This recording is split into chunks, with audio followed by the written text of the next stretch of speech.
professeurs qui nous ont accompagnés durant notre formation en première année. Ce sont vos exceptionnelles qualités d'enseignement, votre professionnalisme et votre sans-effet du partage qui nous a donné toujours l'envie d'apprendre plus. Donc aujourd'hui, j'ai le plaisir de vous présenter mon projet de fin d'année, effectué au sein de l'entreprise Centrale Danone, qui a pour objectif d'analyser les risques professionnels par poste d'activité. Durant cette présentation, on va aborder le plan suivant. On va tout d'abord commencer par la présentation de l'entreprise, deuxièmement la présentation de la problématique, la démarche sur laquelle on s'est basé pour réaliser cette analyse de risque, le résultat de cette démarche et finalement une conclusion. Passons maintenant à la présentation de l'entreprise. Centrale Danone, c'est une société anonyme de droit privé créée en 1919 par Ishaq Carasso à l'Espagne Barcelone. Donc, c'est une entreprise agroalimentaire spécialisée dans la production, conditionnement, distribution et stockage du lait et des produits laitiers. Donc, l'organigramme de l'entreprise Centrale Danone Sitkinitra est composé principalement de 4 directions. La direction supply chain, la direction finance, la direction RH et la direction commerciale. Donc notre présent travail s'est déroulé principalement au sein de la direction supply chain sous la supervision du responsable de la plateforme, M. Ouliati Mohamed. Passons maintenant à la présentation de la problématique. Donc, Centrale Danone, comme tout autre organisme, peut rencontrer des accidents de travail ou bien des maladies professionnelles à cause du service qui consiste à réceptionner la marchandise, la disposer à l'intérieur de l'entrepôt et de la distribuer sur les différents points de vente lors de la demande. Donc, ce qui nécessite la bonne gestion de la sécurité dans l'entreprise. Donc, de là apparaît notre problématique, c'est l'analyse des risques professionnels par poste d'activité. Notre projet a pour objectif principalement, c'est réaliser une analyse des risques pour les postes contrôleurs de qualité et opérateurs de la pièce déchet. On a comme des objectifs secondaires, c'est garantir au personnel la sécurité au sein de son environnement de travail ainsi que garantir à l'entreprise le maintien de son activité, proposer un plan d'action pour remédier aux anomalies et développer le centre de prévention des risques professionnels et de la sécurité au sein de l'entreprise.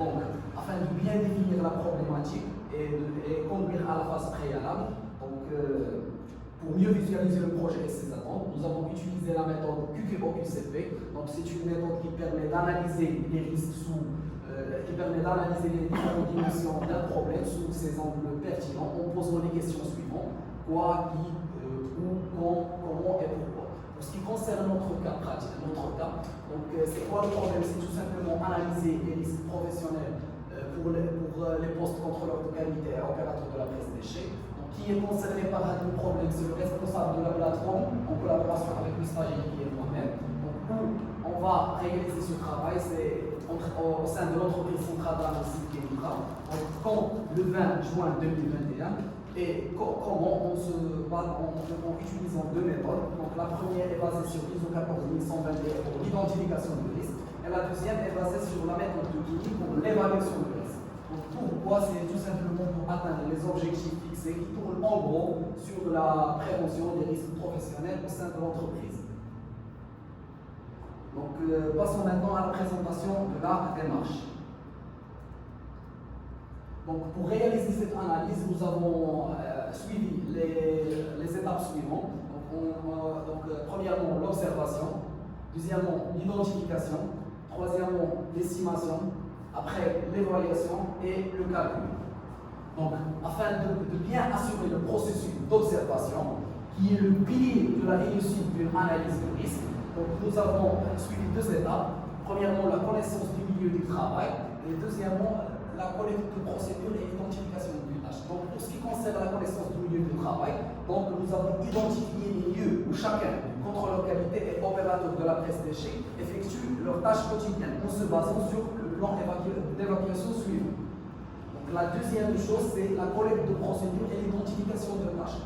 Mais, malheureusement, il ne suffit pas de collecter les tâches et de collecter les procédures et identifier les tâches en se basant juste sur la fiche d'instruction élaborée par le service process. À titre d'exemple, donc, le poste contrôleur de qualité, comme vous pouvez voir, est divisé en 3 équipes de travail.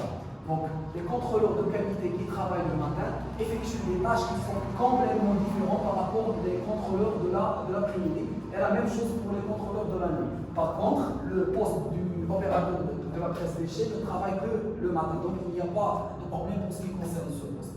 Donc, finalement, pour conclure, donc, il ne faut pas juste se baser sur cette fiche pour collecter les procédés et quantifier les tâches, mais il faut se mettre à côté de l'employé pour voir réellement les tâches qui sont effectuées, surveiller ses actions, les outils utilisés et voir la manière et la méthode par laquelle il travaille. Donc, la deuxième étape, c'est l'identification. Donc, avant de commencer à déterminer les dangers, les situations dangereuses, les événements dangereux, les événements déclencheurs, donc il était judicieux de poser aux employés quelques questions qui nous aideront à déterminer les risques non visibles en raison de l'expérience et du nombre d'années passées à réaliser leur activité, leur tâche quotidienne. Donc, parmi ces questions, vous sentez-vous à l'aise dans l'exécution de votre tâche quotidienne? Êtes-vous conscient des risques qui vous entourent? Donc la machine présente-t-elle des aspects dangereux? À quel type d'incident faites-vous face au quotidien? Donc, après la collecte de ces réponses, nous avons commencé à déterminer pour chaque opération les risques associés.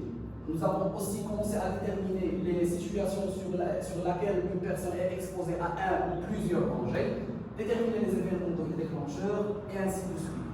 Donc, voici le tableau qui résume tout ce qu'on vient de lire. Donc, voilà le poste. On a pris comme exemple le contrôleur de qualité. Donc, pour le poste contrôleur de qualité, il effectue ses tâches dans la zone chambre froide. Donc, l'opération qu'il effectue, c'est le comptage. Donc, c'est une opération parmi toutes ces activités. Donc, c'est le comptage du stock. Donc, le comptage du stock a plusieurs risques associés. À titre d'exemple, risque de chute d'objet, la glissade, trébuchement, froid, écrasement, et ainsi de suite. Voilà les phénomènes dangereux associés, les situations dangereuses, les événements déclencheurs, les dommages. Et j'ai essayé de soutenir le tableau avec des images qui permettent des images qui présentent les anomalies détectées ou bien les non-conformités qui peuvent causer des dommages. Donc, passons maintenant à la troisième étape, c'est l'évaluation du risque. Donc, pour réaliser cette évaluation du risque, on s'est basé sur la méthode de Gini. Donc, la méthode de Gini, c'est une méthode qui permet de quantifier le risque par le produit de trois paramètres. La fréquence de probabilité, le facteur de probabilité, la fréquence d'exposition et la gravité. Pour ce qui concerne le facteur de probabilité, c'est tout simplement la probabilité qu'un dommage survient à cause d'un danger. Donc, notez bien que dans notre analyse, nous avons évalué la probabilité en prenant en considération qu'aucune mesure de sécurité n'est mise en place. Donc, le facteur de probabilité, selon l'échelle de Gini, attribue des valeurs allant de 0,1 jusqu'à 10. Chaque valeur est associée à une description. À titre d'exemple, on a le risque de trébuchement, donc c'est un risque qui est, on peut dire, prévisible. Donc, on peut attribuer la valeur 10. Donc, prenons un autre exemple. On a le risque de chute d'objet. Donc, on peut le considérer comme un risque inhabituel, mais possible à la limite. Donc, on va attribuer la valeur 1, et ainsi de suite. Pour ce qui concerne le deuxième paramètre, c'est la fréquence d'exposition. Donc, c'est la fréquence à laquelle une personne est exposée à un danger. Donc, le facteur d'exposition selon l'échelle de Gini attribue des valeurs allant de 0,5 jusqu'à 10. Chaque valeur est associée à une description. Par exemple, le contrôleur de qualité effectue le comptage du stock 5 fois par jour. Donc, automatiquement, c'est permanent. Donc, le facteur d'exposition dans ce cas-là est 10. Passons maintenant au troisième paramètre, et c'est le dernier, donc c'est la gravité. Donc la gravité nous fournit des informations sur l'étendue des dommages. Donc la gravité selon l'échelle de Gini attribue des valeurs allant de 1 jusqu'à 40. Donc chaque valeur est associée à une description et les conséquences. Donc à titre d'exemple, si le dommage peut nous causer plusieurs morts, donc on va attribuer la valeur 40. Si par exemple le dommage peut causer une incapacité partielle permanente, donc on va attribuer la valeur 7 et ainsi de suite. Donc, le produit de ces trois paramètres va nous donner le score de risque. Donc, ce score de risque est ensuite classé en 5 catégories selon sa valeur. Donc, prenons ici l'exemple. Donc, si le score de risque est inférieur ou égal à 20, donc on a un risque minime. Donc, le risque est acceptable. Donc, pas besoin de mesure pas de mesure à entreprendre. Donc, si on a le score de risque qui est compris entre 20 et 70, donc c'est un risque acceptable et ainsi de suite. Donc, après le calcul de ce score de risque, il est maintenant essentiel de mener un plan d'action dont l'objectif de s'améliorer et de limiter au maximum les risques. Donc, le choix de ces actions est formalisé en privilégiant les mesures qui répondent à l'ordre de priorité suivant. Donc, si on arrive à éliminer le phénomène dangereux, si on ne peut pas, on passe à réduire la gravité de dommages liés à ce phénomène dangereux. Si on ne peut pas, on va supprimer la situation dangereuse. Si on ne peut pas, on va réduire la fréquence et la durée d'exposition. Sinon, on va supprimer les événements dangereux potentiels. Sinon, réduire la probabilité des événements. Sinon, éviter le dommage ou bien le réduire au maximum. Donc, maintenant, on est amené à faire une autre évaluation de risque, mais cette fois, on prend en considération des mesures de sécurité existantes, plus des mesures de sécurité proposées par moi-même. Et finalement, on va réaliser et on va vérifier l'efficacité des actions choisies dans la phase plan d'action en se basant sur le tableau suivant. Donc, l'efficacité de l'action va être élevée si on réussit à supprimer totalement le risque ou bien à le rendre un risque minime. Donc, l'efficacité va être moyenne si on réussit à diminuer le nombre des actions de travail ou bien diminuer le niveau de risque à un risque acceptable et ainsi de suite. Donc, voici le tableau qui résume tout ce qu'on vient de dire.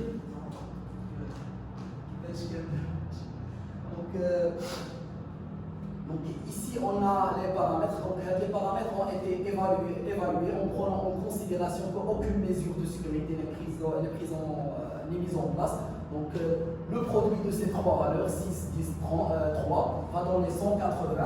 Donc, la couleur ici est orange. Ça veut dire que c'est un risque qui est significatif. Donc, voici les actions qui ont été mises qui sont déjà existées, et voici l'action qui est proposée par moi-même. Donc, le responsable qui va appliquer ces actions, c'est M. Huguin. Donc, l'évolution représente le pourcentage de l'application de ces actions. Par exemple, ici, on a 50%. Ça veut dire 50% de ces actions sont appliquées sur le terrain. Parce que la vérification de l'état des palettes n'est pas toujours réalisée par les opérateurs de la chambre froide.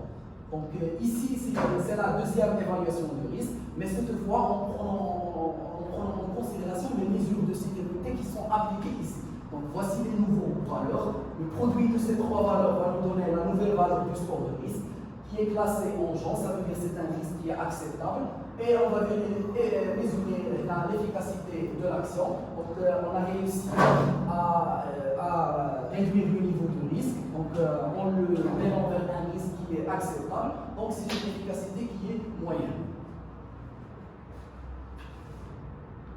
Donc passons maintenant au résultat de la démarche.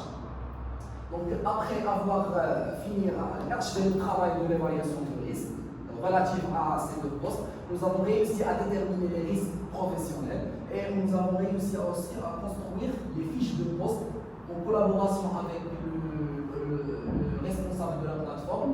Donc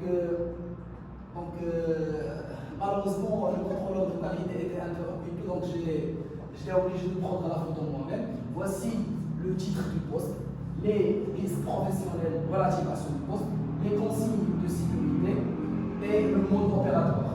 Et voici la combine relative à ce poste. Donc la même chose ici pour le poste opérateur de la presse pêche. Alors permettez-moi de partager avec vous quelques actions proposées et réalisées par moi-même concernant des non-conformités ou bien des anomalies lors de la période de mon stage. Donc avant, il y avait des extrémités qui sont tranchantes sur la poignée de la porte. Donc nous avons réussi à fixer un nouveau poignet. Avant ici, les portes de garage étaient nues, donc ils ont été un peu tranchantes, donc il n'y avait pas le recouvrement. Donc ici, comme vous pouvez voir, avant il y avait une palette qui peut causer un risque de chute d'objet poussé sur quelqu'un qui va passer par cette allée de circulation. Donc on est amené à changer cette palette.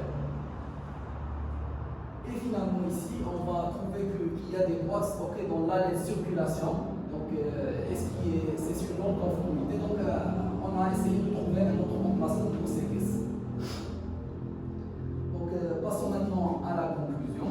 Donc pour conclure, le travail sur une plateforme de la supply chain au Maroc est un véritable terrain miné en cas d'absence de mesures de sécurité. Des maladies professionnelles ou des accidents de travail peuvent survenir à tout moment, menaçant la vie des ouvriers. Donc finalement, cette expérience m'a permis de développer et enrichir mes compétences dans la gestion de sécurité sur le terrain et aussi développer mes compétences en termes de communication et alimenter mon réseau professionnel. Donc la présentation de mon projet de fin d'année touche à sa fin, donc merci pour votre attention.